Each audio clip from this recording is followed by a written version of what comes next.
Yeah. Yes, let's do it, let's go. Right, this lady's very funny, I always like to see her. Her name is Maggy Whitehouse. At the back there, can you start the whooping and cheering?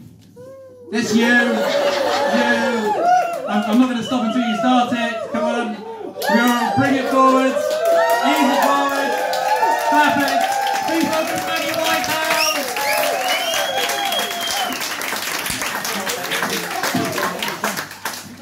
Oh shit. Yes, your next act genuinely is a middle-aged, middle-class, Middle England vicar. And if you want to know why a vicar does stand-up, it's kind of nice to be in a room with more than 4 people. And church attendances are falling, as you know, and COVID didn't help. And you probably don't know, we have to do what's called the office every day, and that includes Holy Communion with wine and bread once a week. But I do not want you feeling sorry for me, because I am the only one here who is actually paid to start drinking at 8 o'clock on a Sunday morning. Now, being a vicar, I will be doing jokes about God. Well, you know, it keeps the name in circulation. And if you don't know what I'm talking about, let me explain. God is what we used to use before we had the internet. It used to be, oh, God, I could kill my mother. Thou shalt not commit murder. And now it's, oh, God, I could kill my mother. I found 6 ways to kill your mother. And speaking of mothers, I did mention Middle England. That's different from middle class. Middle England is the raft of society that thinks it ought to be better than it is. Always wants to pretend to be better than it is. You know about Hyacinth Bouquet from the telly, you know, Hyacinth Bucket. That's Middle England. And my mum is Queen of Middle England. Now, you can always spot a Middle Englander because we travel with sandwiches. We also travel with a little plastic bag with a flannel in it that's wet to wipe off out of the sandwiches. And every comedian here will back me up on that because I have already fed them sandwiches. However, I'm trying to be in recovery from Middle England. The thing about Middle England is it disapproves of everything.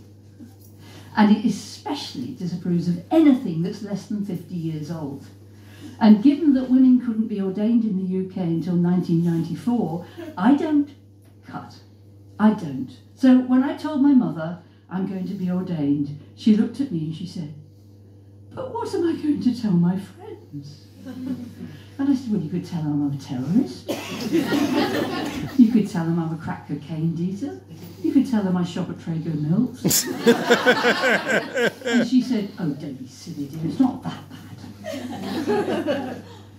Talking of which, I was in Argos the other day, and which my mother would not approve of, I assure you. And a little girl came up to me and she said, what's that? And I said, it's a dog collar. And she said, oh, are you a rescue? No, I'm not a rescue, I'm a vicar. And she said, oh, okay, so you're the one who lives in the big stone building with the spiky roof and the dead people in the garden. Well, I guess that'll do, you know, okay. And she said, did you always want to be a vicar? And I went, well, no, you see, when I was your age, I couldn't be a vicar. It was absolutely impossible. And she went, oh, okay. And she trotted off to her mum, and in that wonderful, piercing voice that little girls said, she said, Mummy, that lady over there is older than God. And speaking of dog collars, this is not just because it looks like a dog collar. Did you know this is actually the collar of Anubis, the Egyptian god of the dead? Anubis used to weigh hearts against a feather, and if the heart was light, that meant that you went to the good part of the underworld, and if the heart was heavier than the feather, it meant that you went to the bad part of the underworld. So, the job of a vicar is to lift hearts. Well, I have a feather, I have a Swiss Army penknife, and one of you, chosen at random at the end of the evening, will be subjected to a removed heart, and if it isn't lighter than the feather, I don't get paid, okay? So let's work this, people, shall we? So my husband and I have just come back from 3 weeks in America. I was doing a kind of lecture tour, which is very Middle England and showing off, obviously. However, America is a very strange place nowadays. Have anybody been to America lately? Oh boy. America thinks it's Christian, but America actually worships Jesus. America worships cheese to the extent they actually elected a man who looks like an Edam cheese as their president. I mean, basically he does, you know, the red cap really didn't help, did it? But they're obsessed with cheese. Well, they call it cheese, but it's sort of... And we kind of love cheese. We really like cheese, not a problem, but we also like hash browns. You like hash browns? Yeah. Yeah. In America, you can't have hash browns anymore. You have to have hash brown casserole. And hash brown casserole is full of cheese. So I asked at the diner, can I have hash browns without the casseroles? No. And we went back to this very same diner that night, and they had on the menu a garden salad. So I ordered the garden salad, and it came covered in, guess what? Cheese. So I said to the lady, this is a garden salad? And she said, yes, ma'am. And I said, well, the thing is, in England, we can't grow cheese in our gardens. Could I possibly have a garden salad without cheese? And she said, I'm sorry, ma'am, I'm going to have to ask you to leave. But in America, of course, in England, two nations divided by a single language. My husband smokes roll-ups, and we were staying with other clergy, who I tended to be a bit on the stick up the arse aspect.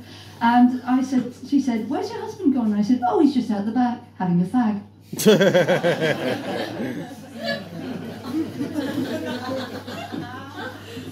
What's the matter? I mean, I know smoking's not really good for you, but he has cut down. He's down to 6 fags a day. And pants. The vicar called Beth said to me, would you like to go shopping? You haven't looked around the town yet. I'm going into town. I need a new pair of funeral pants. I thought, I don't know you well enough for this level of intimacy. And we went into town, so we went to this big shop in the mall, and I went and hid out in the lingerie, a bit like Father Ted, you know. And I thought, well, funeral pants, maybe they give her confidence, maybe I need comedy pants. So I'm going around looking for pants. I was sort of selecting nice black pants for the funeral ones, obviously not the the lacy ones. And she finds me about 10 minutes later and explains that pants need trousers. Yeah. And Americans also, this thing about horse riding. I mean, in England, we tend to say, I'm going riding, and most people know what they mean. I mean, unless you're particularly going into the sexual aspect, it means I'm riding a horse, doesn't it? I'm going out riding. You're wearing joggers and boots. I'm going riding. Now, I can get the horseback riding bit. That's okay, because I suppose you could marry, you could be going to ride an emu or a moose or something like that. But why do they have to say horseback riding?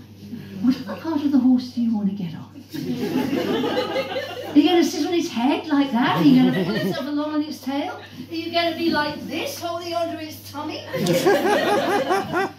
No, you don't need horseback riding. I think they're all quite absolutely mad. And one of the other things that Americans do is they use the 4 little words. Now, the 4 little words are the most frightening sentence in the whole English language. And I don't know if you've ever noticed, but 4-word phrases are generally very scary. There's, we need to talk. There's, this conversation is over. There's, that's a rather big spider. No, that's 5 words, isn't it? Yeah. Never mind. Oh, look at the spider. Never mind, I'll find that. I'll work that one out later. However, the 4 little words are much, much more frightening than that. And they are, of course, have you found Jesus? And the irony of the 4 little words is they're only ever spoken by the kind of people Jesus will be hiding from. You know the type, the ones who go, every word in the Bible is true. Now, I don't have any problem with every word in the Bible being true. Just when they struggle into sentences, it got a bit iffy. And when people say things to me like, every word in the Bible is true, I throw unicorns at them. I mean, not literally, obviously, because unicorns are large and heavy, and I don't have the upper body spread I used to have nowadays. And also, unicorns can only be touched by virgins. And that ship sailed in 1972. Before most of you were even born, let alone your parents. And finally, unicorns do not fucking exist. But there are 8 mentions of unicorns in the Bible. Did you know, in the Hebrew Testament? 8 mentions of unicorns. The word is re'em. It means one-horn horse. However, the fundamentalists have got round this very neatly. The Good News Bible, which is the one they all use, has retranslated the word re'em as badger.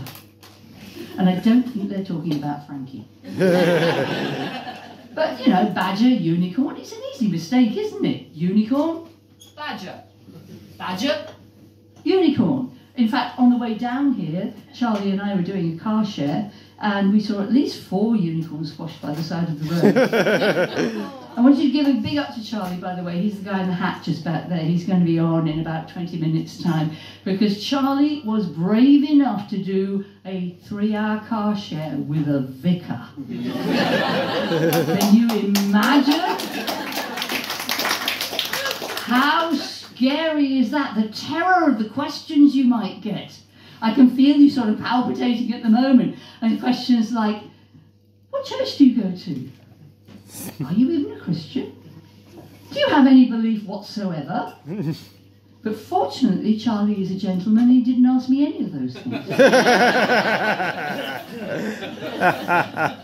But I do want to say finally something about the 4 little words. This is a little tip I want to give you. The 4 little words may be used for terrible things. However, if you are on a packed commuter train to London, they can come in very useful. Now, it helps to have the dog collar, but you don't really need it. All you have to do is sashay down the train, right down to the centre where the seats are with the tables and the good view from the window. And you stand there in the middle of the crowd and you just lean over and smile beautifully. You say, have you found Jesus? And a miracle will happen. For no reason whatsoever, the tide will part. People will all decide they want to spend the whole of the journey standing, preferably in a completely different carriage. Yep, I know I'm going to hell, but I am doing it with decent legroom. Thank you.